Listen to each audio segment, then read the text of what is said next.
Thought I'd do a quick pre-knot review of the blank bat. This arrived on Wednesday and it's in a full length cover. They've actually improved the quality of the covers.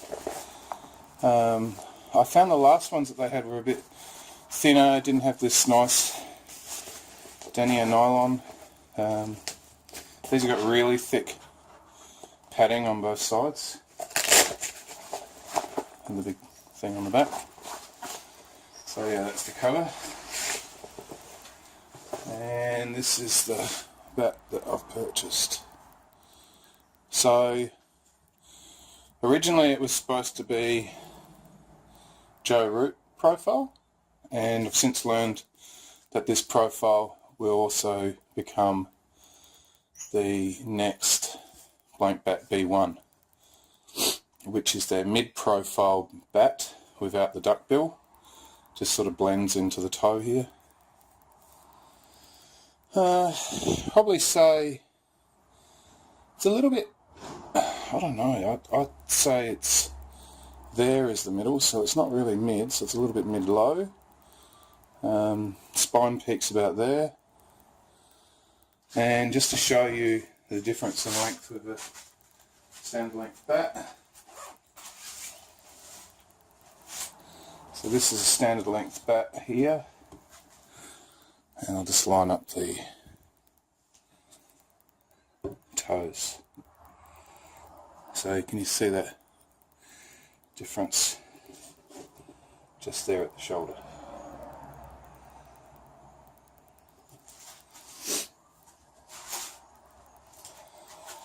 So this is a grade 1. They no longer do an LE.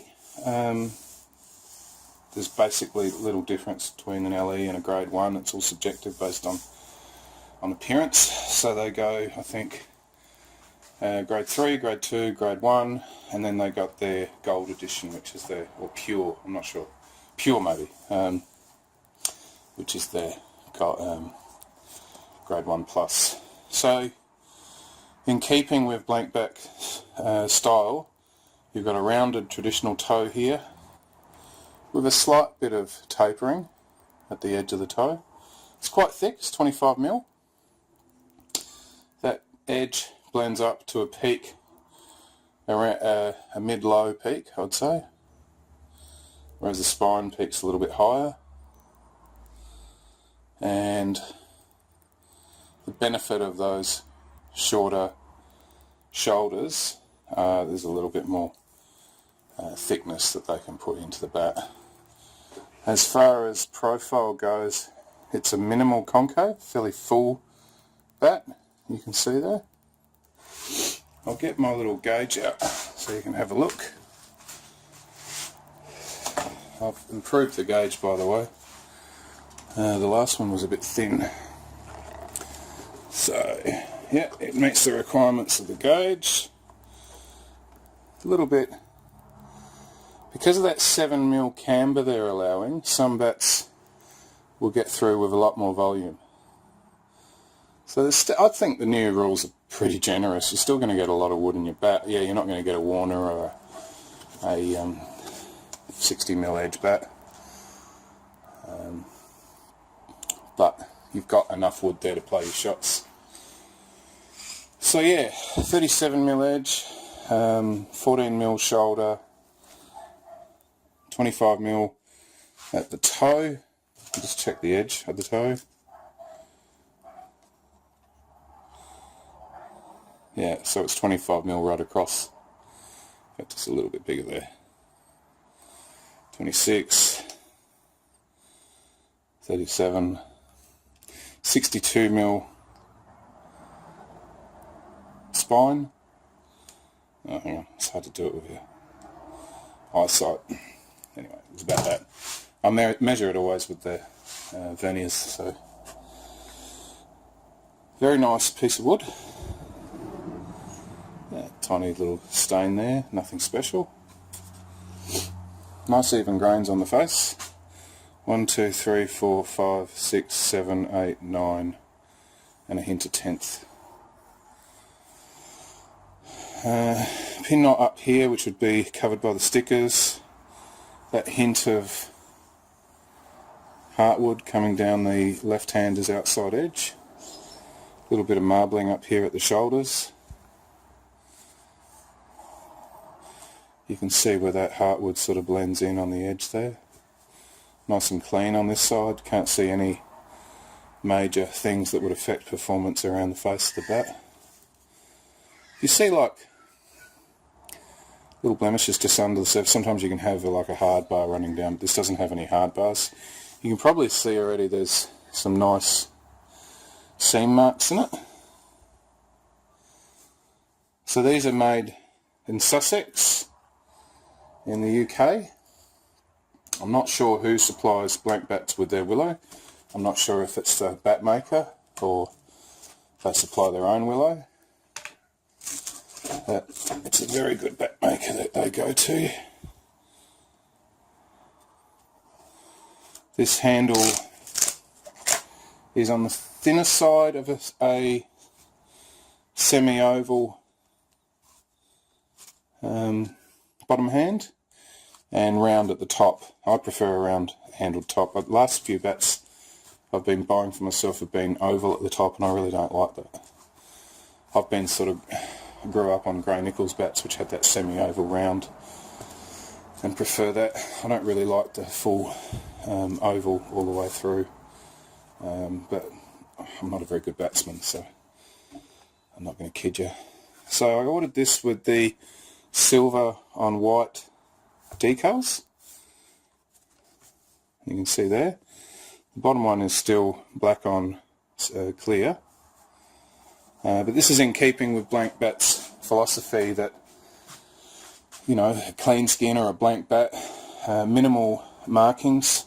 Some have criticised that the bat maker should, or the brand should actually put some little label on to say what the shape is. But in my dealings with Bastion Cricket Linden, if you contact him, he can pretty much get the standard shapes, and there's also some custom shapes that they make from time to time that are available in the UK that he can send photos of. The really good thing about this brand is just the quality. It's really good quality willow they use. This is a really nice looking piece of willow, and the bat making itself is top shelf, so I can't say who it is, but easily one of the best bat makers in the world as an individual. Obviously he's got a factory and modern manufacturing methods with copy lathes and CNCs and all the rest of it, but he still handcrafts some bats. I'm not sure the origin of this bat. You can always tell his particular bats because the way the shoulder is crafted. Every bat maker has a different unique way that they craft their shoulder, and yeah, these ones are easy to pick up. So how does it sound off the mallet?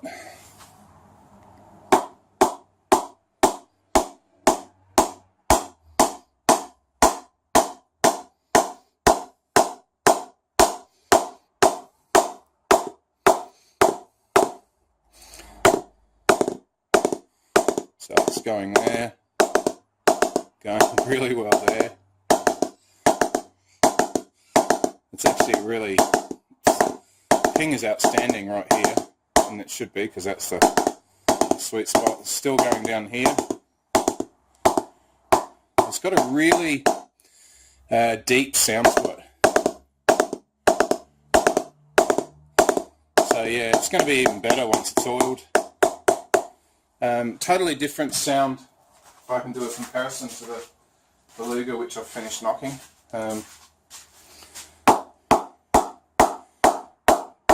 Slightly higher pitch, whereas when you compare this bat and very old Grey Nichols Ultimate, So that sort of softer sound, it's a lovely press, really. I've had a few of these bats through and there hasn't really been a dud. So yeah, I'm really impressed with Blank Bats, the bat maker who makes them, and any sort of bats that come out of that factory. It's quite interesting because the traditional brand associated with this bat maker, which is who trained him, has actually gone offshore now, so he won't be making their bats unless it's the top of the line. We're unclear on how that's going to work. So yeah, a bit disappointing for that brand, because I find every one of the bats that come out of that factory are just superb. Really medium to not hard. This one's a bit softer than the usual ones, and that could just be the willow. So it's a really stunning piece of willow. Pretty sure their bats are hydraulically pressed, but they do have a manual press. I've seen in some videos. I'd love to go over to England and visit one day, but pie in the sky stuff. So I'm just going to pause for a sec. I prefer a white grip. So let's have a look what that looks like. So this is a new GM shock absorber. I prefer this one for some reason. I don't think they make them anymore, but there's still a store of them. General thing to putting a grip on is the top is the first part you feed onto the grip cone. Feed it up as high as you can. Roll it down. Turn it around. Tend to keep an eye on where the front of it is. Put the end on, pull it down, roll the rest of it down. Keep it tight so it doesn't crimp up a bit. These multi-texture ones are a bit of a pain. Sometimes putting it down is helpful.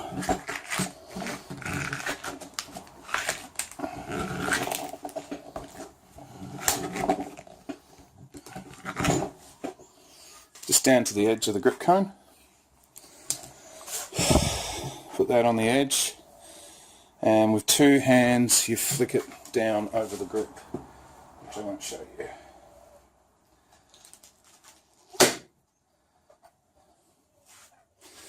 Okay, so that's now down over the grip. Just tidy that up. And now we roll it down, which I'll do off camera.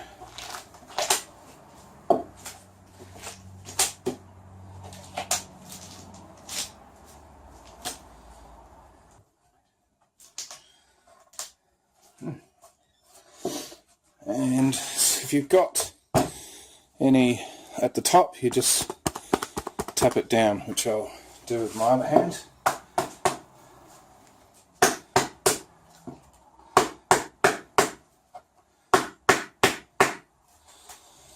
Straighten up that GM sign. Okay, so that's the bat with a white grip, which I think looks much nicer for me. Okay, so we'll have a see what a ball bounces on it. It's pretty good. Okay. Standard thing, an old two-piece kookaburra.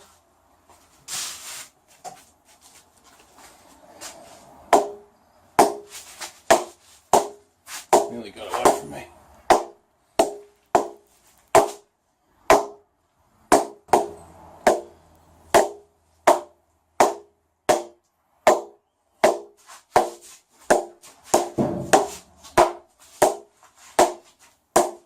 So this will ping much nicer when it gets harder.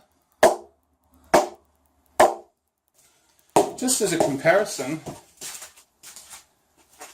I've got one of these Dukes here, which is a Turfmaster. I think they're about 70 or 80 bucks.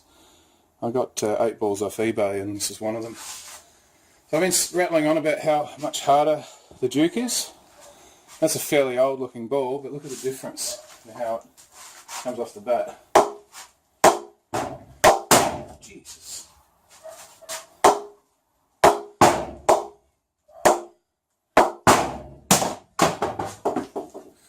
Big difference.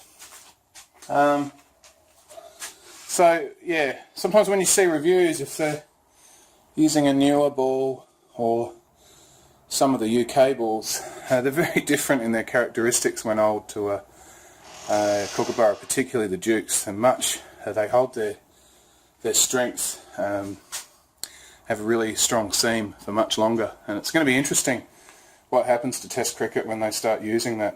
It's going to be a lot more benefit for the bowlers as far as swing. Now you can see, right,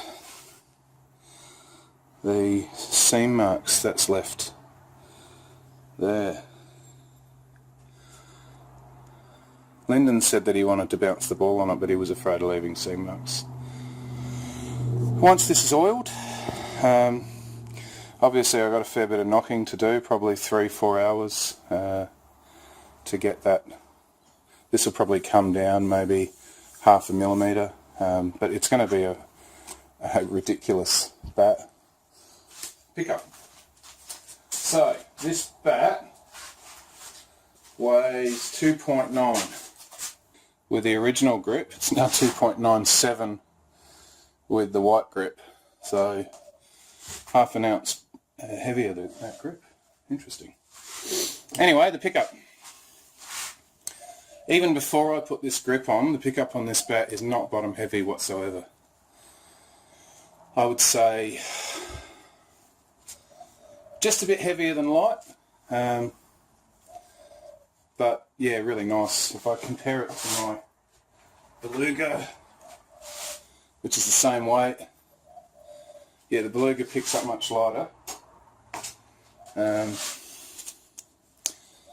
but yeah, it's nice, and it's got all that wood down in the hitting area, so if you're a front foot driver, this bat is just the type of profile you want to have. And from what I can tell, that's the style of profile Coley would use, or Root, very similar profile bats. If you look at the MRF bats, pretty much very similar profile. Not to say that this is a copy, it's just all the players tend to want the same sort of shape. And you can get that in a much bigger swell as well. Okay, there you go. That's the blank bat B1 Mark II with silver and white stickers, and I've changed the grip in front of you. Lovely bat, superb piece of wood, excellent press, flat face, round toe, yeah, blank bat B1 Mark II.